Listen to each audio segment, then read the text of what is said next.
میں دیر سے اس لیے آتی تھی کیونکہ میری امی کی طبیعت خراب ہو گئی تھی۔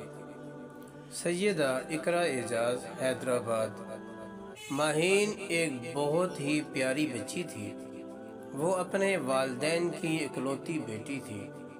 وہ روزانہ صبح اسکول جاتی اور گھر واپس آ کر کام کاج میں اپنے امی کا ہاتھ بٹاتی۔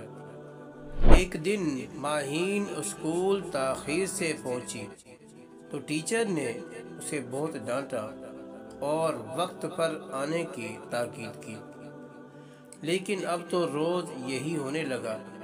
ماہین سب سے آخر میں اسکول پہنچتی اور مس سے خوب ڈانٹ کھاتی، لیکن اصل وجہ نہیں بتاتی تھی کہ کہیں اسے بہانہ نہ سمجھ لیا جائے۔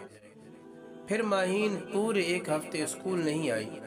بچے مختلف باتیں کرنے لگے۔ وہ روزانہ ٹیچر سے لیٹ آنے پر ڈانٹ کھاتی تھی۔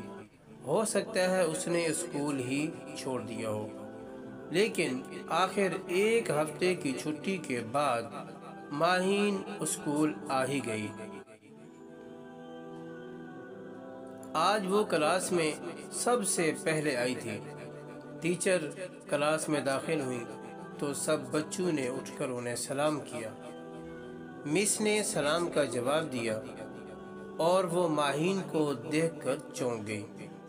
انہوں نے ماہین کو اپنے پاس بلایا اور کہا، ویسے تو تم روزانہ اسکول دیر سے آتی تھی اور آج پورے ایک ہفتے کے بعد آئی ہو، دل بھر گیا تمہارا چھٹیوں سے۔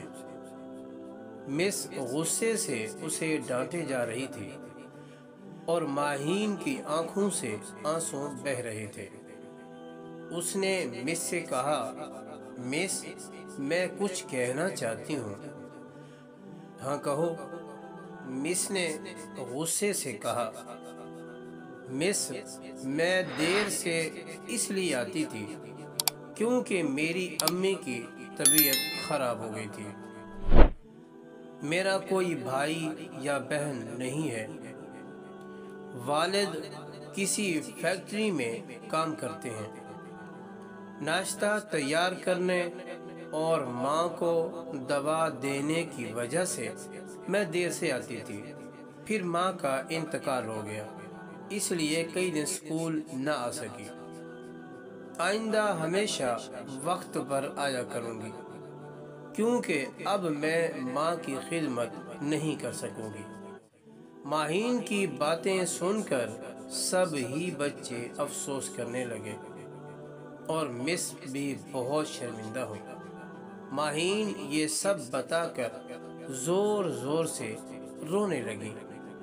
اس لیے کہتے ہیں کہ اگر کوئی بچہ اسکول میں نہ آ رہا ہو تو اس پر سختی کرنے سے پہلے، اسے مارنے سے پہلے اسے پوچھ لیا جائے کہ بیٹا خیریت تھی، آپ اسکول میں لیٹ آئے ہو سکتا ہے اس طرح کی اس کی کوئی مجبوری بن گئی ہو۔